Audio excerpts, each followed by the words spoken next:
श्री स्वामी समर्थ. नमस्कार मंडळी, गुढीपाडव्याच्या तुम्हा सर्वांना हार्दिक शुभेच्छा. आणि तुमच्या मुलांचं, मुलीचं, भावाचं, बहिणीचं लग्न हे लवकरात लवकर ठरू दे एवढी स्वामीचरणी प्रार्थना. तर मंडळी, आजचा जो विषय आहे तो खूपच असा महत्वाचा आहे, म्हणजे लग्नाबद्दल, मुलांच्या लग्नाबद्दल जे काही अडचणी आहेत, समस्या आहेत, तर त्या दूर होऊन मुलांचं लग्न हे लवकरात लवकर होईल, असा हा प्रभावी परंतु खूप चमत्कारी उपाय आजच्या व्हिडिओमध्ये मी तुम्हाला सांगणार आहे. अशी पोटली आपल्याला तयार करायची आहे ज्यामुळे मुलांच्या कुंडलीमध्ये कितीही भयंकर दोष असेल, राहू केतू, त्याचप्रमाणे कालसर्प दोष असला किंवा नजर दोष असू दे, कोणताही दोष असेल तर तो दूर होईल. खूप प्रभावी आणि चमत्कारी उपाय आहे. अशी पोटली आपल्याला तयार करायची आहे आणि ती एका ठिकाणी आपल्याला ठेवायची आहे. तर ही संपूर्ण माहिती जाणून घेण्या अगोदर तुम्ही चॅनलवरती नवीन असाल तर चॅनलला सबस्क्राईब करा. व्हिडिओ पाहत असताना व्हिडिओला लाईक करा. त्याचप्रमाणे श्री स्वामी समर्थ अशी कमेंट करा. तर मंडळी, लग्नासंदर्भात भरपूर व्हिडिओ आपल्या चॅनलवरती आहेत, म्हणजे मराठी मेघना या युट्यूब चॅनलवरती लग्नासंदर्भात भरपूर व्हिडिओ अपलोड झालेले आहेत, ज्यामध्ये बऱ्याच मुलामुलींचे लग्न देखील ठरलेले आहे. त्यांनी तशा मला कमेंट देखील केलेल्या आहेत, तर ते व्हिडिओ देखील तुम्ही पाहू शकता. कारण हे जे उपाय मी तुम्हाला सांगत आहे ते ज्योतिषाने सांगितलेले महा उपाय आहेत आणि ज्यामध्ये बऱ्याच मुलांचं लग्न देखील ठरलेलं आहे. आणि आजचा उपाय खूपच असा प्रभावी आणि 100% मुलांचं लग्न होणारच. फक्त मी सांगेल त्याप्रमाणे तुम्हाला उपाय करायचा आहे. मी तुम्हाला गॅरंटी देते की मुलांचं लग्न हे 100% होणारच. तर या उपायासाठी आपल्याला फक्त एक पिवळा रुमाल लागणार आहे आणि आपल्याला फक्त एक मूठभर चणा डाळ लागणार आहे, थोडंसं केशर लागणार आहे. एवढंच साहित्य आपल्याला लागणार आहे, बाकी दुसरं काही लागणार नाही.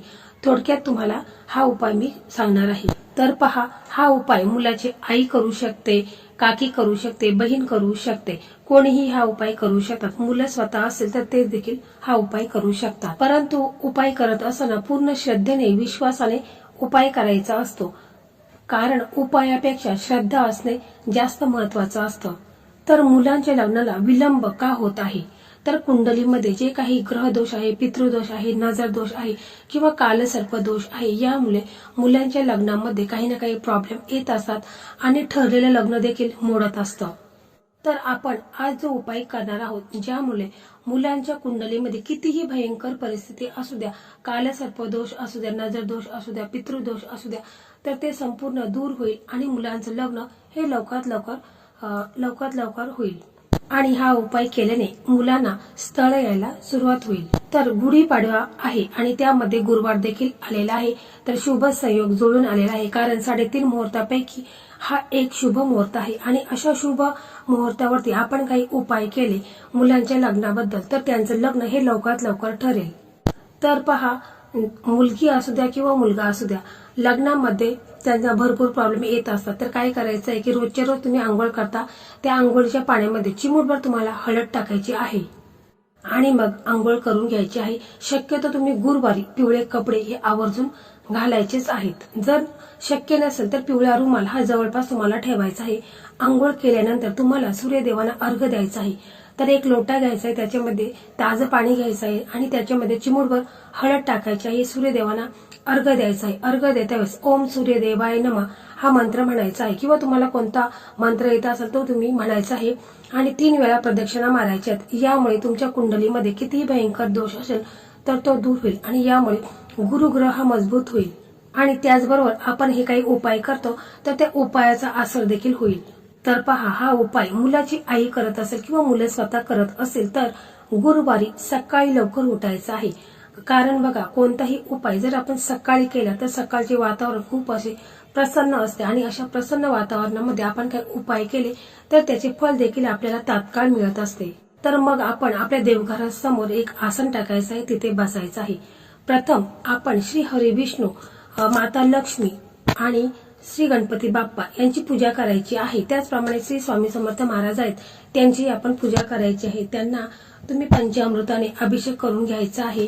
प्रथम एक तुपाचा आपण दिवा लावायचा आहे, अगरबत्ती लावायची आहे आणि मग अभिषेक वगैरे झाल्यानंतर त्यांना पिवळी फुले, थोडीशी पिवळी मिठाई असेल ती अर्पण करायची आहे. आणि श्री हरी विष्णू माता लक्ष्मीला मुलांच्या लग्नाबद्दल बोलायचं आहे की माझ्या मुलांच्या लग्नात जे काही अडथळे निर्माण झालेले आहेत, कुंडलीमध्ये भयंकर कोणता ना कोणता दोष आहे तो दूर होऊन माझ्या मुलांचं लग्न हे लवकरात लवकर ठरू द्या, असं तुम्हाला श्री हरी विष्णू माता लक्ष्मीला, त्याचप्रमाणे प्रथम पूजनीय गणपती बाप्पा आणि श्री स्वामी समर्थ महाराज यांना तुम्हाला हात जोडून प्रार्थना करायची आहे. त्याच्यानंतर तुम्हाला एक पिवळा कापड किंवा रुमाल असेल तर तो घ्यायचा आहे. म्हणजे चौरंग असेल त्याच्यावरती तुम्हाला तो पिवळा रुमाल ठेवायचा आहे. त्या रुमालामध्ये तुम्हाला एक मूठभर चणा डाळ ठेवायची आहे. त्याचप्रमाणे थोडासा केशर असेल तर केशर थोडासा त्याच्यामध्ये ठेवायचा आहे. आणि 7 हळकुंड आपल्याला त्याच्यामध्ये ठेवायचे आहेत. हळकुंड घेताना व्यवस्थित घ्यायची, चिरलेली किंवा तुटलेली वगैरे घ्यायची नाही, व्यवस्थित पाहूनच तुम्हाला 7 हळद कुडे घ्यायचे आहेत. आणि मग त्याची आपल्याला एक पोटली तयार करायची आहे. त्याला कलावा बांधून एक पोटली तयार करून घ्यायची आहे आणि ती एका प्लेटमध्ये आपल्याला ठेवायची आहे. त्या पोटलीला आपल्याला हळद कुंकू अक्षता अर्पण करायचे आहेत, धूप दीपनी ओवाळायची आहे. त्याच्यानंतर एका प्लेटमध्ये ती पोटली ठेवायची आहे. एक दिवा घ्यायचा आहे, अगरबत्ती घ्यायची आहे, पिवळी फुले असतील किंवा हार असेल तर तो देखील आपल्याला घ्यायचा आहे. आणि आपल्याला श्री हरी विष्णूंच्या मंदिरामध्ये जायचं आहे. तर मंडळी, तुम्हाला प्रश्न पडेल की आता श्री हरी विष्णूंचं मंदिर आपल्या तर जवळपास कुठेच नाहीये किंवा रामांचं मंदिर देखील आपल्या जवळपास कुठेच नाही, तर मग आता आपण ही पोटली कुठे घेऊन जायचं आहे? तर घाबरू नका, तेही तुम्हाला मी सांगते की आपल्याला कोणत्या मंदिरामध्ये जायचं आहे. तर पहा, हिंदू धर्मातील मान्यतेनुसार भगवान विष्णूंचे 10 प्रमुख अवतार आहेत, म्हणजे दश अवतार मानले जातात. त्यापैकी भगवान श्रीराम हे 7वे अवतार मानले जातात. श्रीराम हे मर्यादा पुरुषोत्तम म्हणून ओळखले जातात. तर मग श्रीरामांचं मंदिर देखील आपल्या जवळपास नाहीये. तर बघा, भगवान दत्तात्रय हे ब्रह्मा, विष्णू आणि महेश यांचे संयुक्त अवतार मानले जातात. म्हणजे 7वे अवतार म्हणून भगवान श्री गुरुदेव दत्त हे आहेत. तर मग आपल्याला श्री गुरुदेव दत्त यांच्या मंदिरामध्ये जायचं आहे, कारण प्रत्येक गावामध्ये किंवा प्रत्येक ठिकाणी श्री गुरुदेव दत्तांचं मंदिर हे असतंच. तर आपल्याला हे सर्व साहित्य घेऊन श्री गुरुदेव दत्त म्हणजे दत्त महाराजांच्या मंदिरामध्ये आपल्याला जायचं आहे. जर आई हा उपाय करत असेल तर तिने प्रथम तिथे जायचं आहे. एक तुपाचा दिवा आहे तर तो लावायचा आहे. पिवळी फुले नेली असेल किंवा हार नेला असेल तर तो गुरुदेव दत्तांच्या त्यांना अर्पण करायचा आहे. आणि मग तिथे तुम्हाला बसायचं आहे. ती पोटली आहे तर ती आपल्या हातात घ्यायची आहे आणि आपल्या मुलांचं नाव बोलायचं आहे, गोत्र बोलायचं आहे. आणि मुलांच्या लग्नात जे काही अडथळे येत आहेत, कोणताही प्रकारचा नजर दोष असू द्या, पितृदोष असू द्या, राहू केतू किंवा कालसर्प दोष आहे कुंडलीमध्ये, तर ते संपूर्ण दूर होऊन माझ्या मुलांचं लग्न हे लवकरात लवकर होऊ द्या, असं तुम्हाला दोन्ही हात जोडायचे आहेत. मनापासून तुम्हाला प्रार्थना करायची, पूर्ण विश्वास आणि श्रद्धेने तुम्हाला श्री गुरुदेव दत्त महाराजांना तुम्हाला सांगायचं आहे. त्याचप्रमाणे श्री स्वामी समर्थ महाराजांना देखील तुम्हाला प्रार्थना करायची आहे. श्री हरी विष्णू माता लक्ष्मीला तुम्हाला प्रार्थना करायची आहे. मनोभावे पूर्ण श्रद्धेने तुम्हाला असं बोलायचे आहेत. जर मुलं स्वतः उपाय करत असेल तर त्यांनी स्वतःचं नाव गोत्र बोलायचं नाही, फक्त ती पोटली हातात घ्यायची आहे. आणि लग्नाबद्दल ज्या काही अडचणी येत आहेत, लग्न लवकर ठरत नाही किंवा स्थळ येत नाहीत, असं जे काही कारण आहेत तर ती तुम्हाला मनापासून श्रद्धेने श्री गुरुदेव दत्त महाराजांना, तुम्हाला श्री स्वामी समर्थ महाराजांना, श्री हरी विष्णू लक्ष्मी मातेला बोलायचे आहेत. आणि मग तिथे बसून तुम्ही दिगंबरा दिगंबरा श्रीपाद वल्लभ दिगंबरा, दिगंबरा दिगंबरा श्रीपाद वल्लभ दिगंबरा, असं तुम्हाला 21 वेळा हा मंत्र जाप तुम्हाला करायचा आहे. किंवा एक माळ तुम्ही जप केला तरी देखील चालेल. किंवा तुम्ही असंही म्हणू शकता, ओम नमो भगवते वासुदेवाय नमः. हा मंत्र जाप देखील तुम्ही 21 वेळा करू शकता.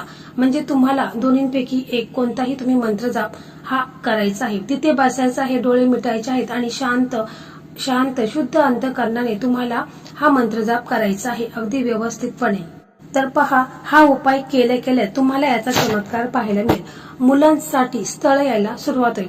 परंतु हेही लक्षात ठेवा का हा उपाय तुम्हाला 7 गुरुवार आवर्जून करायचा आहे. 7 गुरुवार केला तर 7व्या गुरुवारी तुम्हाला समजेल की तुमच्या मुलांचं लग्न हे ठरलेलं आहे. खूप प्रभावी आणि चमत्कारी हा उपाय आहे. या उपायामुळे 100% मुलांचं लग्न हे होणारच, याची मी तुम्हाला गॅरंटी देते. फक्त पूर्ण श्रद्धेने विश्वासाने करा. तर मंडळी, अशा प्रकारे आजचा हा व्हिडिओ होता. हा व्हिडिओ तुम्हाला कसा वाटला कमेंटमध्ये नक्की सांगा. त्याचप्रमाणे इतर तुमचे मित्र मैत्रिणींना शेअर करा. ज्या मुलांचं लग्न ठरलेलं नाही त्यांना देखील हा व्हिडिओ शेअर करा. त्यांचंही लग्न लवकरात लवकर ठरेल आणि मी आशा करते की तुमचंही लग्न लवकरात लवकर ठरेल.